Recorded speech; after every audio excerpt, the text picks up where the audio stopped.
Bon, ben, rebonsoir ou rebonjour ou bienvenue à un autre podcast avec Christian et Jean-Sébastien. Bonsoir. Bonjour. Donc là, on est un peu avec toujours en train de démystifier toute la question des notions de finance, notions de développement personnel et apprentissage dans tout ce domaine-là de finances personnelles.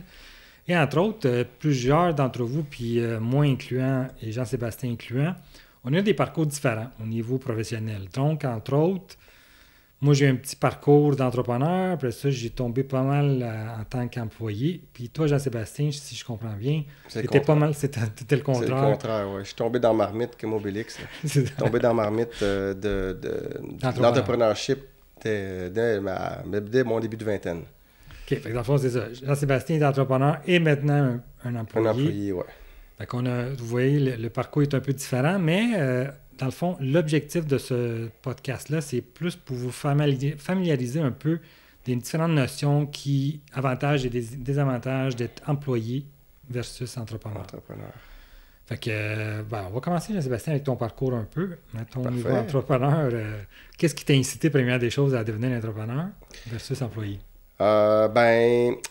Au début des années, au milieu des années 90, il faut qu'on se souvienne que le contexte était différent. Là. Pour la génération X, comme nous, c'était difficile de se trouver des emplois. Les baby boomers avaient toute la place. Puis on était un peu brainwashés, si on veut. Là. C'est un gros mot, là, mais pour dire, essayez de vous créer votre propre business parce que ça va être difficile de faire votre place sur le marché du travail. Fait que ça m'est resté toujours en tête. Puis dès que j'ai eu une chance, avant même de finir le cégep, avant même de commencer l'université, en fait, j'ai eu la chance de pouvoir créer une petite business sur le campus au cégep où j'étais. Puis, qui aurait cru que j'aurais tenu ça pendant 17 ans? C'est assez incroyable, même plus. En tout cas, on en reparle plus tard. Mais c'est un peu vraiment, vraiment beaucoup de facteurs qui ont fait en sorte que j'ai saisi cette opportunité-là. Parce que si j'avais eu une opportunité d'emploi, probablement que je l'aurais pris. Parce que on revient à ce que je disais. Ouais. C'était un peu la guerre. Là. C'était trouver un emploi. On était plusieurs à appliquer en sortant de l'université ou même pendant qu'on faisait nos cours, on se gardait des portes ouvertes pour d'un coup qu'on trouve une job avant de finir, puis tout ça. On était prêts à commencer en bas de l'échelle. Fait que, tu sais, justement, maintenant, souvent, les plus jeunes vont avoir tendance à se dire « Ah ben moi, je veux partir tout de suite, là, je veux être boss ou je veux avoir des conditions, telle condition. » Nous autres, là, souvenons-nous, là, c'est loin de là. C'était imposé, c'est comme ça que ça marche. Le jeune écrase, tu fais ton chemin, puis après ça, quand tu auras fait ton chemin, on t'écoutera. Là. Fait que ça me tentait pas trop, évidemment, comme la plupart des gens, j'ai l'impression. Mais c'est un des facteurs qui m'a poussé vers l'entrepreneuriat. Le fait d'avoir une idée en partant, puis d'avoir la chance de pouvoir la mettre en œuvre, et que cette idée-là était quelque chose de très spécial. Quand on part en business, souvent on se dit « OK, il faut qu'on emprunte à la banque ou aller chercher du love money, du capital autour, des gens qui croient en toi, puis qui vont te prêter de l'argent, puis qui n'ont pas trop peur de le perdre non plus, parce que c'est souvent ça qui arrive, là. Peut-être pas souvent, mais de temps en temps. C'est un risque, en tout cas. Le risque, c'est un mot-clé, évidemment. Là. Oui, exact. Donc, j'avais la chance de pouvoir investir très peu dans du mobilier qui ne coûtait pas très cher et de l'informatique et des gens qui croyaient autour de nous, un peu comme toi. Hein? OK, on peut le dire. Christian nous avait aidé à partir sous plusieurs aspects. Puis, tout ça mis ensemble, encore une fois, le fait qu'il n'y ait pas d'argent à sortir de mes poches, mais plutôt du temps, je trouvais ça intéressant de me dire, OK, moi, je vais mettre du temps, beaucoup de temps, le plus que je peux, parce que j'y crois, puis on verra où ça mène. Puis aussi, j'étais prêt à vivre avec des très, très faibles revenus, là. C'est ça, effectivement, là, tu amènes un bon point. Quand on part souvent à notre compte, puis tu viens de le nommer bien, il y a un risque. Un risque. Souvent un grand risque, parce que les risques sont plus élevés quand on part à notre compte. Et la question de temps à mettre dedans.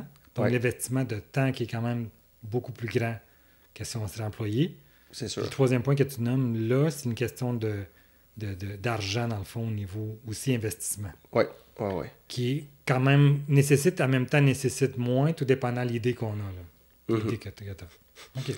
En tout cas, cette idée-là d'offrir un service de consignation de livres scolaires sur un campus, ça a fait beaucoup de chemin. Puis on s'est retrouvés. Je dis on parce que bon, je m'étais associé avec un étudiant que j'avais rencontré au cégep aussi, qui graduait, qui était déjà à l'université, un an plus avant moi. Puis pendant notre bac, dans le fond, on s'est dit, on va essayer d'utiliser ça comme défi, tu sais, pour, au lieu d'avoir un job d'été comme tout le monde, ben on va prendre ça, puis on va en tirer le maximum, puis Dieu sait où ça va mener. Puis, ben, assez rapidement, on s'est dit que si on fait développer un nouveau logiciel avec nos idées, exactement ce qu'on veut, notre expérience, ça va être super. Ça va nous permettre de gagner du temps, de sauver de l'argent là, d'être plus efficace, d'engager un employé de moins, plein de petits détails comme ça.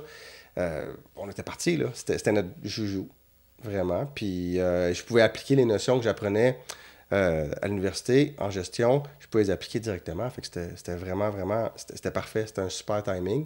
Puis aussi, comme je dis, mais surtout, ce qui faisait en sorte que ça pouvait fonctionner, c'est que j'acceptais de prendre le minimum de salaire. Là, je laissais l'argent là pour être certain que quand il y en avait un peu, on puisse se permettre de développer. Parce que c'est ça le fun aussi. Le fun, ça c'est un autre mot-clé, il fallait avoir du fun. Puis on en avait.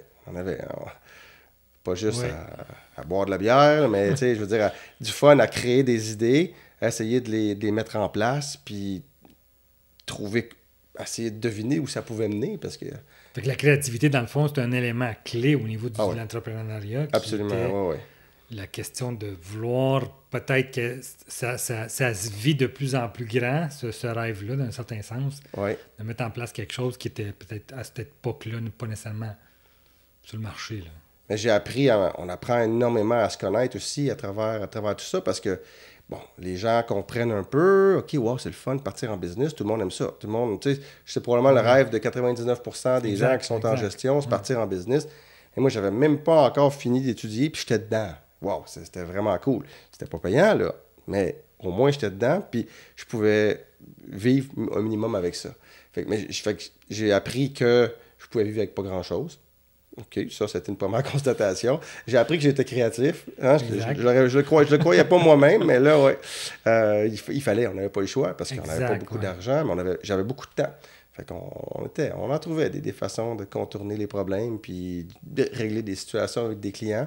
Puis aussi, pour faire un lien avec un peu ce que j'ai dit en entrée, j'étais prêt, notre génération au complet, on était prêt à partir d'en bas puis de monter les échelles. Fait c'était comme ancré en nous qu'il fallait qu'on monte, qu'on fasse des tâches moins glamour, moins le fun pour pouvoir accéder. Mais là, je me suis dit, je vais le faire pour moi-même, pour l'entreprise qu'on vient de créer. C'est pas mal plus valorisant de faire ça que de le faire pour je sais pas moi, système public ou encore un gros employeur, un petit employeur, peu importe, mais à mon avis, c'est toujours plus le fun de le faire pour nous. Puis ça donne que ça a fonctionné. Puis j'ai réussi à vivre de cette entreprise-là jusqu'à 37 ans. C'est quand même un bel exploit. Oui. Un petit exploit, mais c'est un bel exploit. Moi je n'ai pas peur de le dire. Je suis très fier de ce qu'on avait bâti. Là. Puis qu'est-ce que tu as trouvé, mettons, les grands défis que tu as eus à travers toute l'évolution de cette entreprise-là au niveau, mettons, quand à ton compte, je veux pas, là, tu as nommé plein de choses. Qu'est-ce que tu as eu le plus grand défi, mettons, pour surmonter? Là? Le premier gros défi était assez facile à cerner, c'était l'embauche d'employés. Il y avait beaucoup de gens qui avaient besoin de travail, sauf que nous, évidemment, on ne peut pas payer cher. Des fois, des employés gagnaient plus que moi au bout. Au début, c'est pas grave, on voyait à long terme. Donc, trouver des employés, mais c'est parce que la business était saisonnière. On ne pouvait pas se permettre d'avoir des employés à l'année. Donc, c'est difficile. Des bons employés, d'habitude, ils se sont trouvés des jobs. Fait qu'ils restent les moins bons, ou ceux que ça leur tente pas trop, ou ceux qui ont des situations particulières, qui sont en 2 jobs. Mais on allait piger dans le grand cercle d'amis, les amis des amis, puis on recrutait un peu comme ça. Ça a toujours marché, mais souvent, avant les événements, il manquait tout le temps un employé. Fallait que... on attendait. On avait lancé des lignes à l'eau. On attendait que le téléphone sonne, parce qu'il n'y avait pas de texto à ce moment-là. Non, c'est ça. Puis à un moment donné, il arrivait quelque chose, on était correct.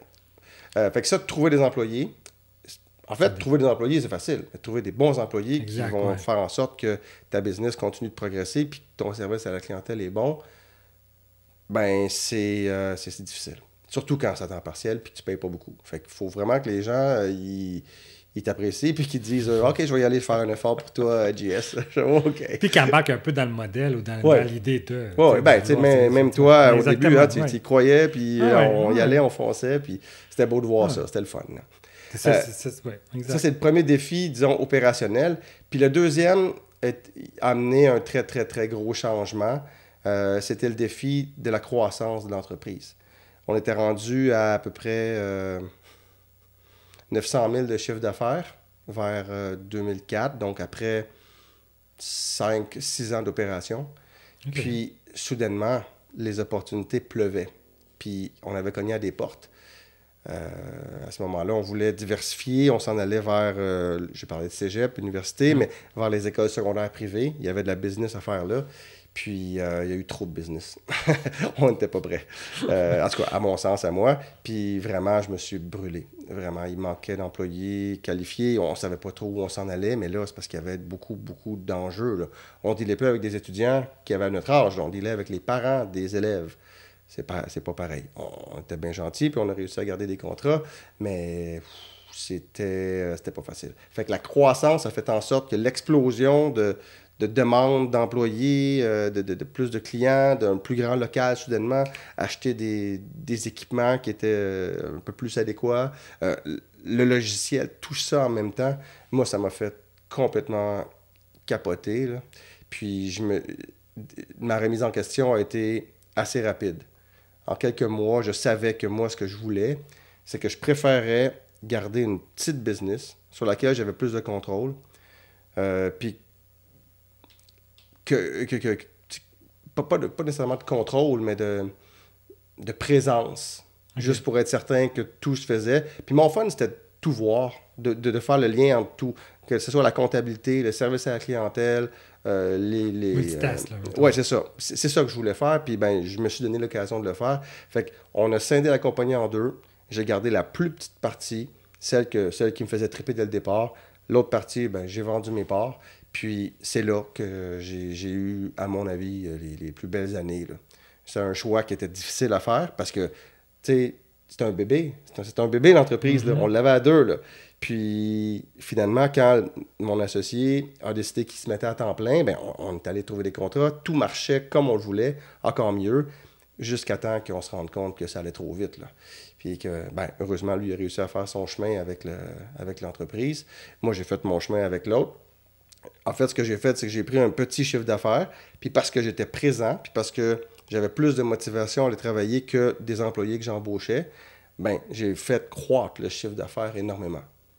Okay. Beaucoup. Puis à chaque fois que ça augmentait, ben, c'était ma poche. Fait que c'était vraiment cool, ça. Fait que c'est le fun, c'est gratifiant, puis c'est de l'argent en plus. Fait que j'en mettais des efforts. J'inventais n'importe quelle façon d'aller trouver d'autres livres, puis de vendre des listes de clients, n'importe quoi, avec une technologie qui était de base.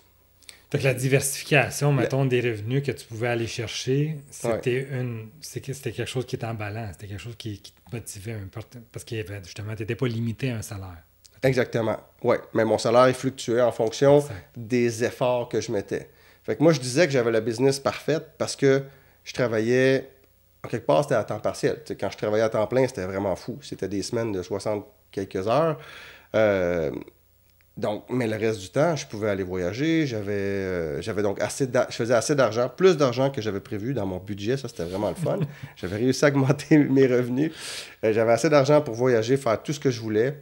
Mais j'avais déjà pris un rythme de vie qui me coûtait pas grand-chose. Je faisais beaucoup de sport, puis en tout cas, plein d'activités qui me coûtaient pas tellement. Fait que je gardais mon rythme de vie normal. Puis, ben, les employés, ben, on s'endurait pas si longtemps. On s'endurait un blitz de 5-6 semaines. Après ça, ben, je disais au revoir à la prochaine session. Juste au moment où il était écœuré de me voir, mais c'est bon, on se repart. Puis tout le monde revenait tout le temps. En tout cas, autant qu'il pouvait. Fait que tout ce mélange-là était vraiment incroyable. Fait que c'était de la créativité. C'était un risque aussi, évidemment. Parce que ça se peut que ça marche pas. Puis quand ça marche pas, ben c'est moi. Je me retourne pas en haut, puis je dis pas à mon boss, là. C'est moi. C'est sur mes épaules. Ouais, c'est ça. Puis il faut mettre les heures, puis il faut trouver les ressources pour régler les problèmes. OK. Puis mettons, si on compare, mettons, à moi ou à toi maintenant qui est dans une position différente au niveau de l'employé, là, qu'est-ce que tu trouves qui est différent versus qui frappe aux yeux là, quand on parle d'employé versus entrepreneur? Ben, maintenant que je sais c'est quoi être employé, parce que j'ai fait aussi longtemps maintenant, presque... non, pas autant. Non, pas Ouais, un petit peu moins. bientôt. Bon, en tout cas, j'ai fait de longues années, une douzaine d'années déjà à être employé. Mon plus gros défi, puis je me souviens quand j'ai eu mon entrevue, on me l'a demandé, puis j'ai répondu quelque chose comme ça va être de travailler avec les patrons. Exact. Je savais pas, là. Je savais pas, moi. J'avais beau imaginer, j'écoutais ce que les gens disaient, mais je l'avais jamais vécu. À part des jobs d'étudiant, c'est sûr, là, mais c'est pas pareil, ça. C'est pas pareil. Fait que ça, c'était mon... Ouais. Effectivement, c'est ça que je peux affirmer, c'est que le fait que quand tu es entrepreneur, tu as un peu le choix de qui t'embauche, même si des fois l'embauche est difficile parce que la main-d'œuvre n'est pas nécessairement accessible dans la mesure où ce qu'on la veut, puis la compétence n'est pas nécessairement là à la hauteur de ce qu'on espère d'avoir. De l'autre côté, quand tu es employé, ben, tu fais avec un peu tes collègues de travail que tu as là, parce que c'est pas toi qui as le choix des embaucher. En même temps, tu dois faire avec tes gestionnaires ou tes boss qui, des fois, eux autres aussi, ils ont des caractères, ils ont des personnalités, ils ont différentes priorités. Et donc, toute cette gestion-là de main-d'œuvre au niveau de l'emploi, il est différent et difficile aussi parfois parce que tu parles tantôt de créativité au niveau d'entrepreneur, mais au niveau employé, tu as beaucoup moins de créativité parce que c'est pas toi qui décides souvent. Fait que c'est souvent, on te fait imposer certains éléments que l'emploi même t'exige ou ton boss t'exige, puis ta créativité est mise de côté un peu plus. Il faut que tu fittes dans une boîte, que tu fasses ce qu'il y a mieux pour le... C'est comme plus une description de tâche qui est spécifique selon le type d'emploi que tu occupes. Fait que c'est clair qu'au niveau de la liberté d'expression, la liberté d'action, c'est pas les mêmes paramètres que tu as quand tu es entrepreneur. De l'autre côté, un avantage qu'on sait très bien qu'on a en tant qu'employé souvent, que ce soit petite, moyenne ou grande entreprise, on a des avantages sociaux qui viennent avec. T'sais. Ça, je dirais, j'associerais le mot risque avec ça. Il y en a pas. Il y en a très peu quand on est... à part de se faire mettre à la porte, mais il faut l'avoir cherché. Là. Mais tu sais, quand tu as une entreprise ou que je travaille pour le gouvernement qui te permettent de... On en a parlé déjà, là, mais de régler ta pension en travaillant facilement, qui te permet d'avoir un salaire fixe, peu importe les résultats de l'entreprise, ça vaut quelque chose. C'est très, très important. Puis quand tu arrives au moment où tu fais une famille ou que tu veux t'acheter, je sais pas, quelque chose de stable, ben c'est important. Exact. La stabilité, dans le fond, l'employé amène aussi une certaine stabilité quand tu travailles pour quelqu'un parce que justement, tu as un revenu fixe, tu as un nombre d'heures fixes aussi à travailler. Contrairement, des fois, l'entrepreneur que tu disais, tu fais 60-70 heures faciles par semaine. Fait que ton engagement est différent aussi quand tu es employé. Et il y a d'autres avantages au niveau des... la pension que tu as nommée. Oui, la pension. Mais je parle, ça peut être une voiture mettons, une voiture de fournie, tout dépendant de ton emploi que tu as. Les différents avantages sociaux. Là. Sociaux, mais différents, mettons, assurance emploi ou assurance maladie ou invalidité ou des choses comme ça. Là. Tu peux, quand ta business va bien, puis si elle est bien opérée au niveau des dépenses, tu peux aller t'en créer des avantages sociaux. Tu peux te payer un cellulaire, tu peux te payer une voiture, tu peux te payer, je sais pas moi, des repas au restaurant. Ça c'est le fun. Mais tu sais, c'est pas un salaire. C'est quelque chose de plus. Tant qu'à moi, c'est sûr qu'un cellulaire, on a tous besoin. Là. Une voiture, ça dépend, mais bon, en tout cas, c'est quand même... Il faut que tu aies assez de salaire pour pouvoir arriver à te payer ça puis à intégrer ça dans les dépenses d'entreprise. Puis ben l'entreprise que j'avais quand j'étais seul était assez petite, puis ben je me suis jamais payé une voiture. Non, je comprends, c'est ça. Jamais, là. Mais j'aurais pu. Ouais, c'est ça. Puis ça aurait passé, là. C'est ça, il y a différentes types de dépenses, dans le fond, que tu peux envelopper dans la question d'avantages au niveau des entreprises. Ouais. Puis les déductions aussi, une question de dépenses de compagnie. Là. Fait que il y a ça aussi le côté fiscal qui rentre en ligne de compte. Côté moins justement au niveau de l'employé où est-ce que tu n'as pas besoin de faire de la fiscalité, tu es plutôt un salaire fixe puis tu fais une déclaration de revenus annuel. C'est pas mal ce qui est très simple à comprendre. Mais les avantages sociaux, ils peuvent être créés, c'est ça. Tu peux être créatif avec ça, puis aller chercher un peu les mêmes genres que dans les entreprises qui te les payent, mais tu les fais pour toi, tu sais. Fait que c'est un peu différent. C'est l'avantage qu'on a. Puis, c'est sûr que le plus gros des avantages, c'est que tu as une paye, tu as une plus grosse paye. Mais il faut que tu penses à en mettre de côté pour l'impôt qui va arriver à la fin de l'année. Il faut que tu en mettes de côté pour la retraite, puis les déductions à la source qui vont venir à la fin. Parce que tu payes les déductions à la source de l'employé et de l'employeur. Et ça finit plus, là. C'est beaucoup. Si l'entreprise va bien, c'est correct, mais sinon, c'est pas simple. En fait, il faut être très, très, très... Ben oui, ça peut être simple, mais il faut être vraiment rigoureux. Fait que dans le fond, il y a comme plusieurs rôles que tu dois gérer en tant qu'entrepreneur versus un employé. Ah ben oui, c'est sûr. Quand tu es, mettons, en affaires, puis tu es à ton compte, il faut que tu aies plusieurs choses à considérer pour pouvoir bien mener à terme ta mission, ta vision, peu importe ta création, dans le fond, que tu veux faire de l'entreprise que tu as faite. Comparativement à un employé où est-ce qu'il est plus dans une case, comme tu as dit tantôt, il y a son petit travail, puis il y a ses petites choses à gérer, puis c'est pas mal ça ça se limite à ça. Donc, si on résume, mettons, grosso modo, en un mot, mettons, c'est quoi la différence entre un entrepreneur et un employé? Tu aurais quoi comme mot à dire? Risque ou autonomie, peut-être. OK. Mais quelque chose dans ces idées-là. Puis moi, je dirais stabilité. Ouais. Puis avantage. Ah, avantage, ça dépend. Ça dépend toujours. Oui, avantages sociaux, mettons. Ben, c'est sûr que... Oui, il y a plein d'avantages à être employé et aussi entrepreneur, c'est sûr. Il faut savoir tirer le maximum de chacune des situations. Puis, ben, en tout cas, heureusement, je pourrais dire que j'ai vécu à fond les deux dans ma vie. Entrepreneur avec un employé, un employé, qu'est-ce que je dis? Un partenaire 50-50. Entrepreneur seul pendant 7 ans. Puis après ça, un job de direction. Mais, si on le met dans la ligne du temps, qu'est-ce que tu préférais, mettons, si tu es pour l'avoir fait dans cet ordre-là que tu l'as fait? Ouf, ouais. Si, mettons, quelqu'un jeune, mettons, si on prendrait quelqu'un de jeune aujourd'hui, tu suggérais quoi? Ben, c'est probablement mieux de faire ses armes à travailler avec d'autres gens. Ça t'apprend à voir les forces, les faiblesses des organisations. T'apprends à te connaître aussi, évidemment. Un peu moins rapidement que si t'es entrepreneur, là, mais si t'es employé, ben, t'as quand même... Puis tu vois ce qui va pas ou ce qui va mieux dans une entreprise. Puis à un moment donné, ben, quand t'as une idée, ben, t'as des bases plus solides pour pouvoir y aller. C'est comme si t'avais appris sur le tas après avoir été à l'école. Okay. C'est plus... Je pense que c'est plus logique. Il y a souvent des gens aussi qui sont juste tannés d'être sur le marché du travail. On entend ça. J'ai des amis, des connaissances qui ont dit ça à répétition. Là. Si j'avais une bonne idée, je me partirais en business. Je voudrais faire plus d'argent. Je voudrais être libre de plus avoir de patron. C'est toujours les mêmes raisons qui reviennent. Ouais. C'est correct. C'est vrai que c'est ça qui attire le plus.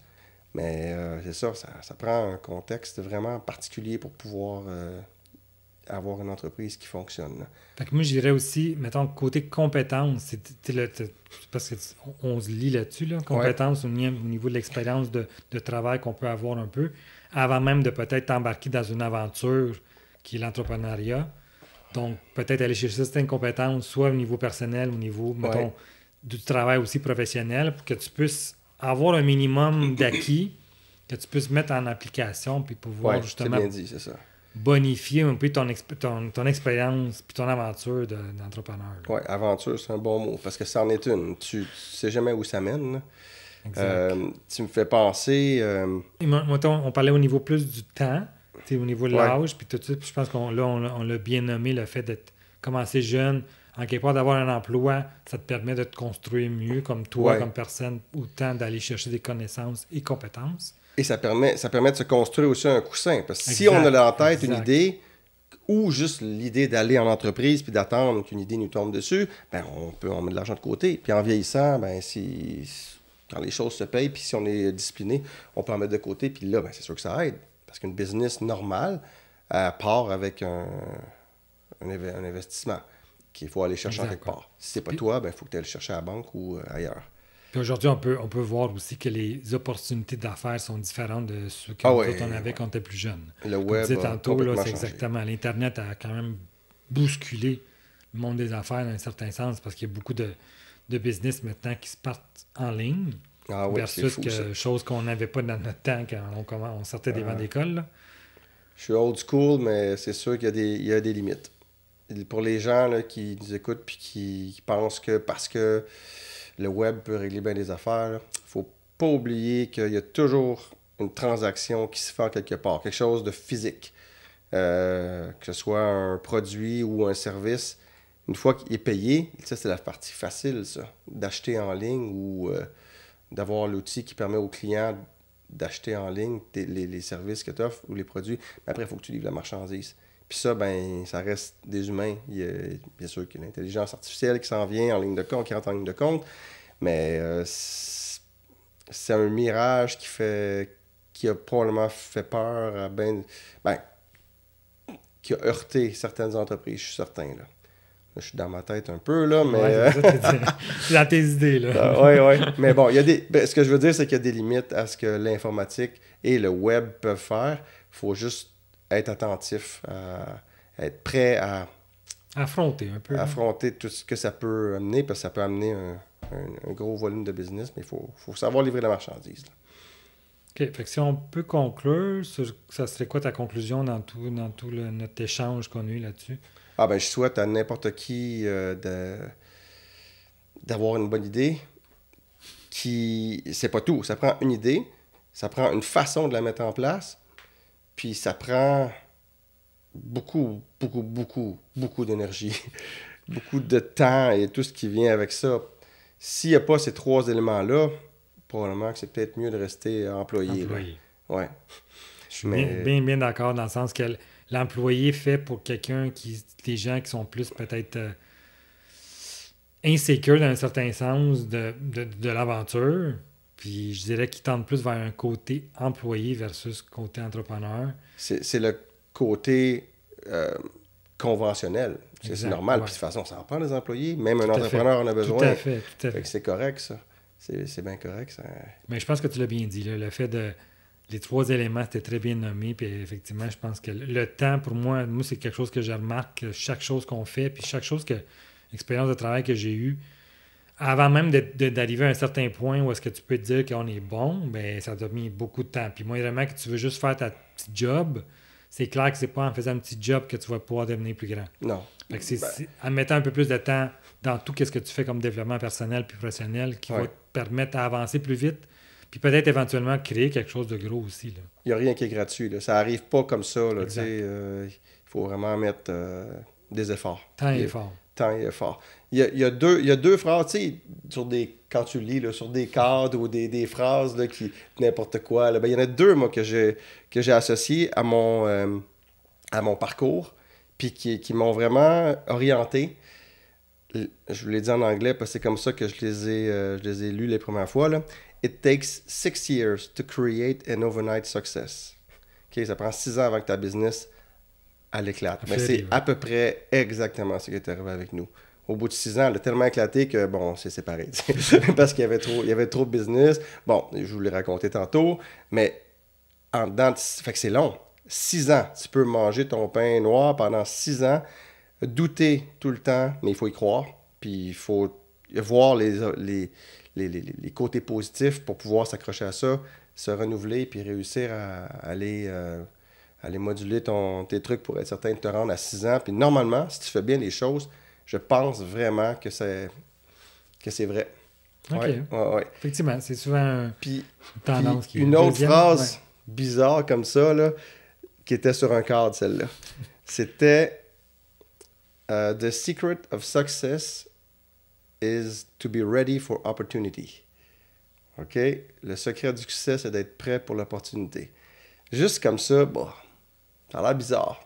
Mais quand on commence à analyser cette phrase-là un peu plus de façon approfondie, c'est ça. Si t'es pas prêt pour les opportunités, comme nous, on l'était plus ou moins à 6 ans, OK? Ouais.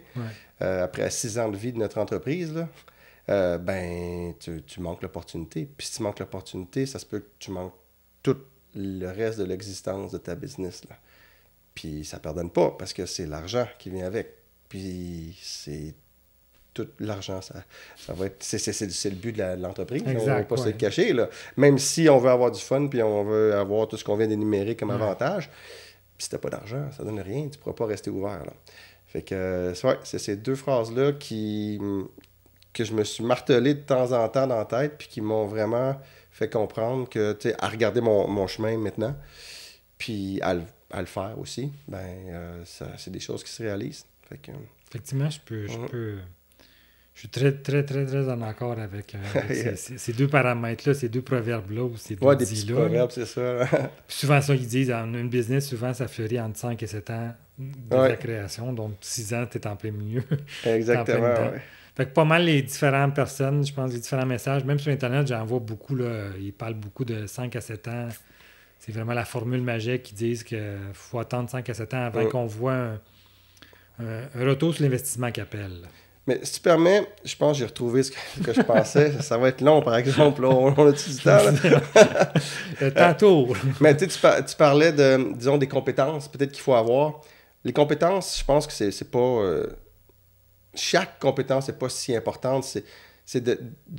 Faut que tu trouves une façon d'être toi-même, mais que tu te connaisses assez pour pallier pour tes faiblesses. Que tu laisses aller tes forces, vraiment, que tu les imposes, si on veut, à l'entreprise, puis que tu laisses aller tes faiblesses. Donc, il faut que si tu n'es pas bon en comptabilité ou si tu n'en as rien à cirer de faire de la comptabilité, mais trouve quelqu'un qui va t'aider puis qui va être bon, puis qui ne te mettra pas dans le trouble. Si tu n'es pas bon dans les relations avec les clients, ben c'est ça, ainsi de suite, dans tous les aspects de l'entreprise. Il faut que tu trouves vraiment la façon de compenser pour tes manques. Puis à partir de là, si tu as l'argent nécessaire pour pouvoir continuer, progresser, ben tu vas avoir le meilleur de tout le monde. Puis ben là, quand tu as le meilleur, à un moment donné, ben, les choses positives finissent par tomber, là. Puis, tu sais, il y a autant de façons de créer une business que de gens qui existent. Ça, j'en suis convaincu. Il n'y a pas une méthode, là. C'est la méthode, il faut qu'elle soit adaptée à toi, qu'elle soit adaptée au contexte. Comme en 2000, c'était pas la même chose qu'en 2025. Oui, puis le contexte socio-économique. Là, vraiment, il faut rester vraiment à l'écoute, puis pour pas penser qu'on va y aller comme ça. Là. Exact, oui, c'est ça. Impossible. C'est pas une ligne droite, là, l'évolution, non. Puis la création d'une entreprise. Là, ça peut varier de tous les sens, tous les côtés. Là. Exactement. Puis il n'y a pas de livre exact pour dire, ben voici, suis ça, puis c'est sûr que ça va arriver à destination. En fait, la meilleure chose à faire, c'est de rester à l'écoute de ce qui se passe parce que c'est peut-être là qu'on retrouve la meilleure opportunité. Ouais, on finit sur le même mot. Ça va être écœurant, c'est bon? Non, merci beaucoup. Fait que, au plaisir de voir vos commentaires. Fait que si vous avez des succès que vous avez vécus, mais vous voulez partager, moi, je suis très partant d'entendre vos histoires de succès. Et aussi, des fois, pas juste des succès, ça prend aussi des failles, puis des noms, puis des échecs pour pouvoir grandir à travers toutes ces aventures-là. Fait que, merci, puis à la prochaine. À la prochaine.